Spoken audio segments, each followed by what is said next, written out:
Good morning બાળકો. હવે આજે ધોરણ 2 વિષય ઇંગ્લિશ, જેમાં આપણે ચેપ્ટર કયું છે તો કે ત્રીજું એટલે કે 3 અને તેનું નામ છે શોર્ટ્સ વર્ડ્સ, જેમાં આપણે સ્વર અને વ્યંજન વિશે શીખી ગયા. તો આપણે સ્વર કેટલા છે હવે તો બધા જ બાળકોને તે આવડી ગયું હોવું જોઈએ. તો સ્વર કેટલા છે બાળકો? તો કે 5. કયા કયા મારી સાથે બોલો ચલો. 5 સ્વર છે. તો સૌથી પહેલો કયો? એ, ઈ, આઈ, ઓ અને યુ. આ 5 શું છે તો કે સ્વર. હવે તેમાં આપણે સ્વર અને વ્યંજન બંને મળીને શું બને તો કે શબ્દ, પણ ઇંગ્લિશની ભાષામાં આપણે તેને કહીએ સ્પેલિંગ. બરાબર ને? શું કહીએ તો કે સ્પેલિંગ. એમાં આપણે એ અને ઈ આ બંને વડેના સ્પેલિંગ કેવી રીતે બને એ આપણે ગયા લેક્ચરમાં શીખી ગયા. કે એ ફોર એપલ, તો બધા જ શબ્દોની અંદર વચ્ચેનો શબ્દ કયો આવે તો કે એ. આર એ ટી રેડ, પછી સી એ પી કેપ, એના પછી એફ એ એન ફેન. આવી રીતે એ વાળા શબ્દો એટલે કે સ્પેલિંગ શીખ્યા. એના પછી આપણે જોયા ઈ ફોર એલિફન્ટ વાળા શબ્દો, કે એના સ્પેલિંગની અંદર બધામાં વચ્ચેનો અક્ષર કયો આવે તો કે E for elephant. N E T net એટલે કે જાળી, પછી એલ ઈ જી લેગ એટલે પગ, ડી ઈ એન ડેમ એટલે ગુફા. એવી રીતે આપણે 4-5 એના પણ સ્પેલિંગ શીખી ગયા. અને એના પછી સ્પેલિંગ પણ જોયા કે તે જે તમારે ડોટ ડોટ ડોટ આપેલા હોય એને તમારે શું કરવાનું હતું તો કે પેન્સિલ સરસ મજાની ફેરવીને લખવાનું હતું. હવે આપણે આજે આગળ વધીએ તો આઈ બુકની અંદર પેજ નંબર 22 એટલે કે 2 બગડાને 22 અને ઇંગ્લિશમાં શું કહે તો કે 22. એના પર જોઈએ બધા જ આઈ બુકમાં પેજ નંબર 22 કાઢશે અને તેમાં જુઓ આજે આપણે કયા સ્વરમાં પહોંચ્યા છીએ. કયો સ્વર શીખવાનો છે આજે આપણે તો કે આઈ ફોર આઈસ્ક્રીમ. કયો તો કે આઈ ફોર આઈસ્ક્રીમ એટલે કે સ્વર.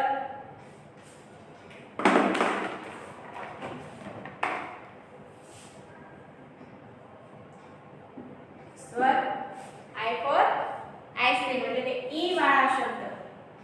આઈ નો શું થાય છે એનો અર્થ ગુજરાતીમાં તો કે ઈ, અને ઉચ્ચાર પણ થાય છે ઉચ્ચાર થાય છે તેનો ઈ આઈ, અને એનો અર્થ થાય છે ઈ. ઈ વાળા શબ્દ આજે આપણે શીખવાના રહેશે. બરાબર છે? ઈ વાળા શબ્દ આઈ ફોર આઈસ્ક્રીમ. હવે તમારી આઈ બુક ની અંદર જુઓ તો સૌથી પહેલું ચિત્ર કયું છે તો કે બાળકનું ચિત્ર છે. કયું? સરસ મજાનું. જુઓ તો બાળક તેને બ્લુ કલરના કપડાં પહેરેલા છે અને સરસ મજાનું બાળકનું ચિત્ર છે. પરંતુ બાળકને આપણે ઇંગ્લિશમાં શું કહીએ? ગુજરાતીમાં તો આપણે તેને બાળક કહીએ છીએ. બરાબર છે? પણ ઇંગ્લિશમાં તેને શું કહીએ તો કે કે આઈ ડી કિડ. કિડ એટલે શું થશે તો કે બાળક. તો હવે આપણે તેનો સ્પેલિંગ કેવી રીતે લખો તે જોઈએ. હવે નીચે લખ્યું છે કે વાંચો, સમજો અને તે મુજબ લખો. એટલે સૌથી પહેલા તમને આનું ઉદાહરણ આપેલ છે એ મુજબ જોઈએ તો સૌથી પહેલા કયો સ્પેલિંગ છે તો કે કે પ્લસ આઈ પ્લસ ડી બરાબર કે આઈ ડી. હવે એમાં આપણે શું શીખવાનું છે નીચે તો કે તેનો ગુજરાતી મૂળાક્ષર. તો કે નો શું થશે કે ક પ્લસ આઈ નો ઈ પ્લસ ડી નો ડ બરાબર. તેનો ઉચ્ચાર થશે કિડ. કે આઈ ડી એટલે કિડ. હવે આપણે તેને શું લખવાનું છે તો કે અર્થ. કે આઈ ડી કિડ એટલે શું થાય તેનો અર્થ તો કે બાળક. આવી રીતે તમને આ એક ઉદાહરણ આપેલ છે. તમારે કિડ એટલે બાળક. બરાબર છે? આ એક તમને ઉદાહરણ આપેલ છે. એના જેવું જ આપણે એના જોઈને હવે જે ચિત્ર આપેલું છે એની અંદર જો ખાલી જગ્યા આપેલી છે, માત્ર સ્પેલિંગ આપેલો છે, એને તમારે શું કરવાનું છે તો કે ઉચ્ચાર અને અર્થ આપણે લખવાના છે. તો શું છે આ ચિત્ર શેનું છે તો કે એક ડબ્બા અથવા કુકર આપણે કે નોનસ્ટિકનું એનું છે. પરંતુ જે આ ખુલ્લું છે એને શું કહીએ આપણે તો કે ગુજરાતીમાં તેને કહીએ ઢાંકણ. બરાબર? તેને શું કહીએ આપણે ઢાંકણ. ઇંગ્લિશની ભાષા માટે કે તેનું સ્પેલિંગ શું થશે તો L I અને D શું છે તો કે L I D lead lead એટલે શું થશે તો કે ઢાંકણું L plus I plus D બરાબર L I D હવે તેના ગુજરાતી મૂળાક્ષર જોઈએ તો કે L નું શું થશે તો કે લ પ્લસ I નું થશે E પ્લસ D નું થશે ડ એટલે કે તેનો ઉચ્ચાર થાય છે લીડ લીડ એટલે શું થશે તો કે ઢાંકણું હવે આનો તમારે અહીંયા જવાબ આપેલો નથી અહીંયા પણ નતો અને આ પણ નતો આ તમારે શું કરવાનું છે તો કે આઈ બુકમાં લખવાનું છે માત્ર સ્પેલિંગ આપેલો છે એના પરથી તમારે શું કરવાનું છે તો કે આઈ બુકની અંદર તેનો આ જે ઉચ્ચાર છે તે લખવાનો છે એના પછી છે L I D પછી અહીંયા ચોરસ આપેલું છે અને અહીંયા લખ્યું છે એટલે જેમ અહીંયા છે એવી જ રીતે તમારે અહીંયા લખવાનું રહેશે તો કે L I D લીડ અહીંયા આપણે શું લખીશું લીડ લીડ એટલે ઢાંકણું શું થશે L I D લીડ એટલે ઢાંકણું એના પછી બીજો સ્પેલિંગ છે તે આપણે જોઈએ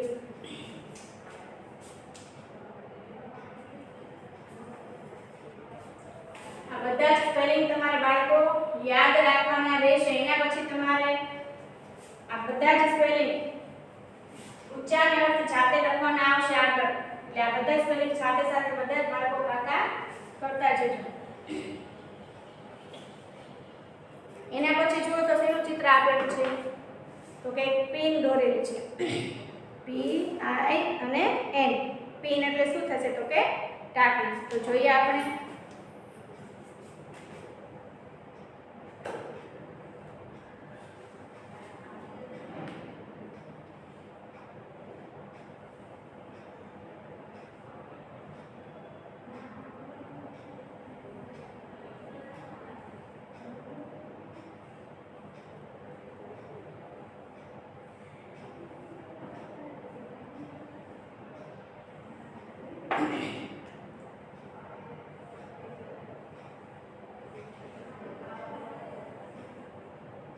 આવી રીતે તેનું ચિત્ર આપેલું છે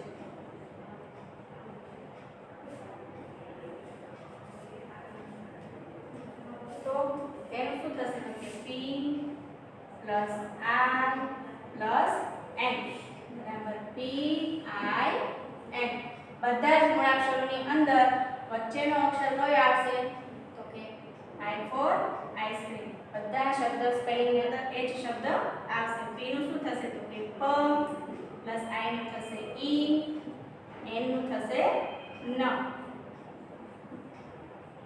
બરાબર શું થશે તેનો ઉચ્ચાર એ પી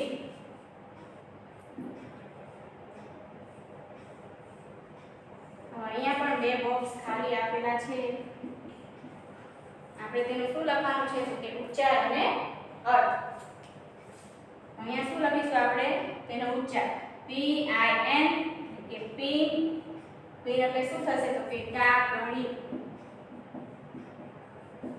જે આ ભાગ છે તેને આપણે શું કહીએ કે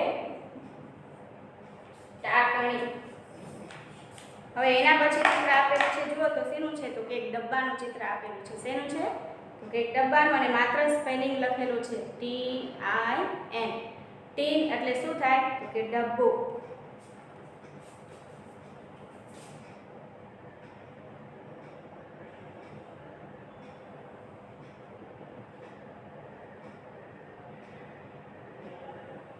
આવી રીતે સરસ મજાનો ગ્રીન કલરનો ડબ્બો દોરેલો છે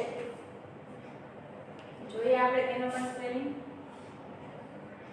T plus I plus N બરાબર શું થશે બાળકો તો કે T I અને N એના પછી એનો જ આપણે જોઈએ મૂળાક્ષર તો કે T નો થશે ટ પ્લસ E પ્લસ N નો શું થશે તો કે ન એના પછી આપણે શું કરવાનું છે તો કે એનો ઉચ્ચાર લખવાનો છે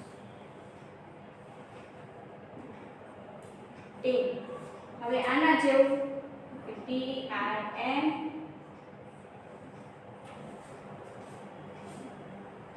બરાબર ખાલી જગ્યા બરાબર ખાલી જગ્યા. હવે આ બંને જોઈને આપણે શું કરવાનું છે તો કે તેનો ઉચ્ચાર અને તેનો અર્થ. તો તેનો ઉચ્ચાર તો અહીં આપેલો છે. ટીન એટલે ડબ્બો. શું થશે? ટીન એટલે ડબ્બો. આ ચાર સ્પેલિંગ આપણે જોયા કે KID કિડ એટલે બાળક.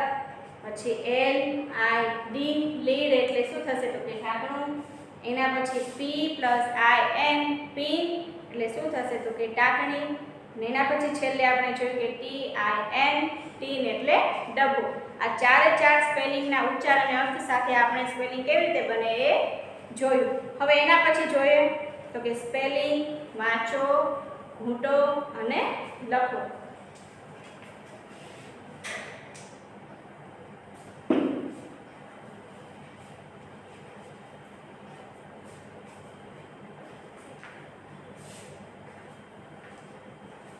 તો એમાં શું કરવાનું છે? આપણે માત્ર તમારે સ્પેલિંગ આપેલા છે. શું આપેલું છે તો કે સ્પેલિંગ. જેમ આપણે 4 લાઈનની અંદર A to Z capital letters અને સ્મોલ લેટર્સ જેવી રીતે આપણે લખતા હતા 4 લાઈનની અંદર, એવી જ રીતે તમારે સ્પેલિંગ લખવાના રહેશે. અને આપણે પહેલા બે પેજ શોર્ટ વર્ડ્સ એટલે કે ચેપ્ટર 3 ના પહેલા બે પેજ જોયા હતા. A for એપલ અને E for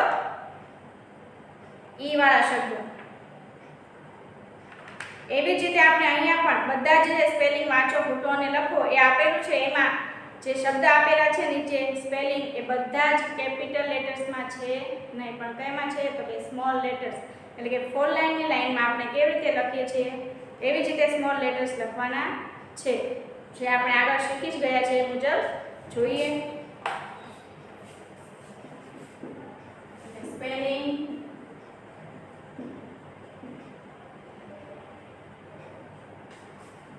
વાંચો, ઘૂંટો અને લખો.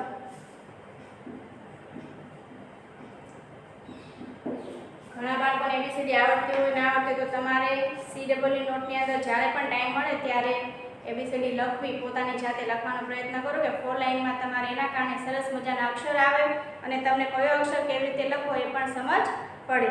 તો જોઈએ આપણે સૌથી પહેલા સ્પેલિંગ કયો છે તો કે BIB. 5 સ્પેલિંગ આપેલા છે. કેટલા સ્પેલિંગ આપેલા છે તો કે 5.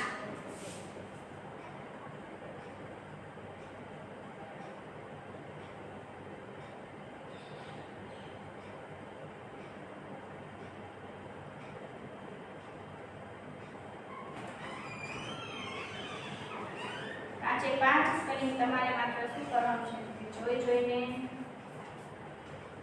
મૂકવાના છે. પેન્સિલ વડે ટપકા છે તેને જોડવાના છે અને લખવાના છે.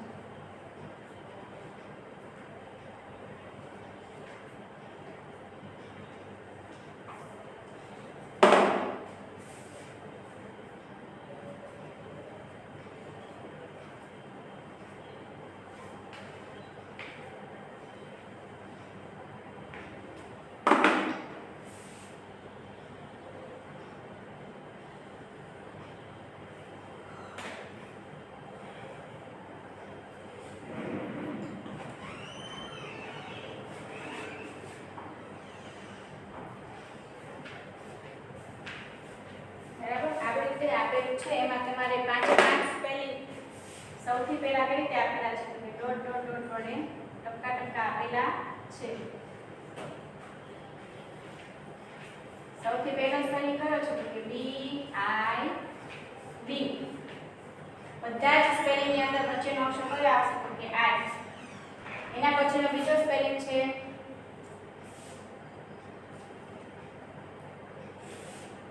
છેડ. એના પછી I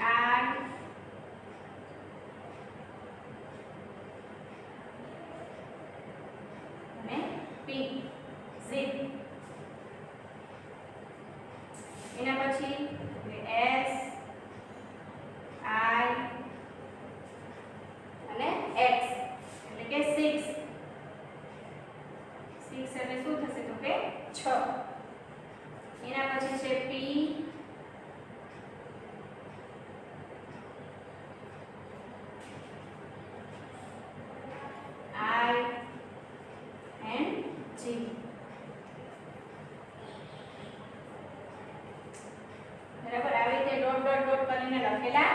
છે. સૌથી છેલ્લો સ્પેલિંગ છે W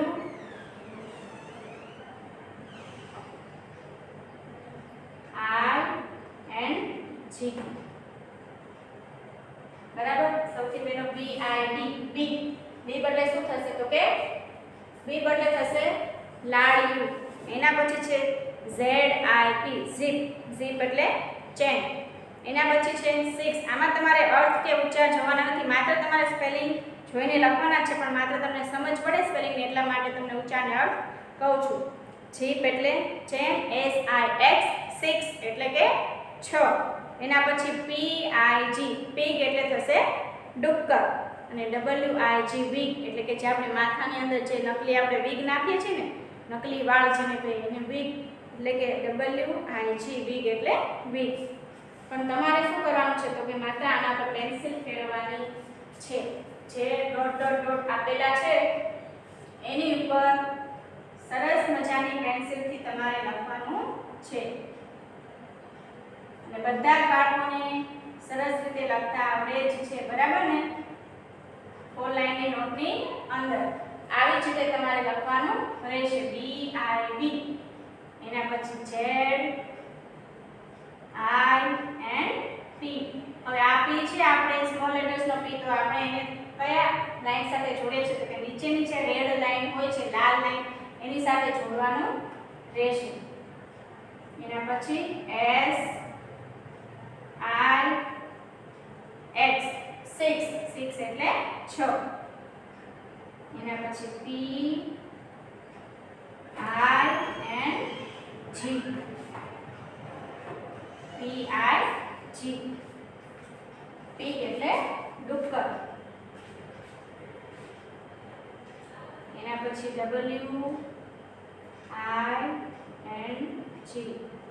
હવે આવી જ રીતે તમારે સરસ મજાની જે ડોટ ડોટ ડોટ એટલે કે ટપકા આપેલા છે એના પર તમારે સરસ મજાની પેન્સિલ ફેરવવાની રહેશે. બીજી વાર પણ એવી જ રીતે ટપકા કરીને તમારે બે લાઈન છે તે બંને લાઈન એવી રીતે લખવાની રહેશે. જ્યારે સૌથી છેલ્લી લાઈન છે એમાં તમારે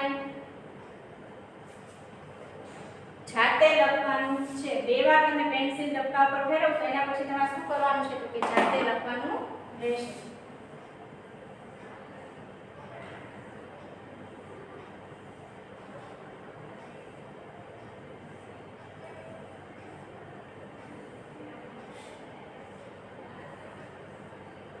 અહીંયા જે લાઈન આપેલી છે, બીજી લાઈન પહેલી અને બે લાઈનની અંદર ટપકા જોડવાના છે.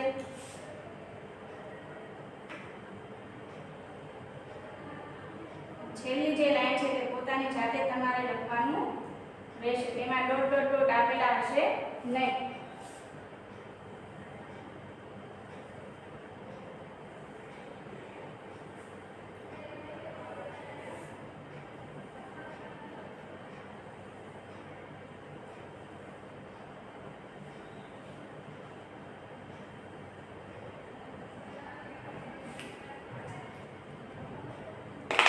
તો અહીંયાથી જોઈ જોઈને તમે એના જ જેવું અહીંયા લખવાનું રહેશે. તો સૌથી પહેલા B I D B. એના પછી Z I P. 3 લાઈન તમારી બોક્સની અંદર આપેલી છે. એના પછી S I X 6. એના પછી P I G. એના પછી W I G B.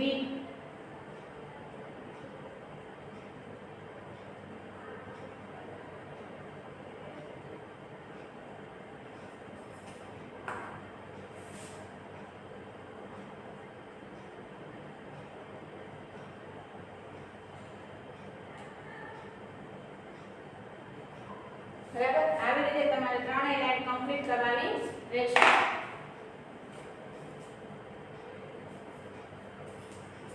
હવે આજે આપણે આઈ વાળા બધા જ સ્પેલિંગ અને તેના નીચે જે જોઈ જોઈને મોટો લખો અને વાંચો જે સ્પેલિંગ છે એ પણ જોઈ ગયા. હવે આગળનું આપણે આગળના લેક્ચરમાં જોઈશું. ત્યાં સુધી આવજો બાળકો.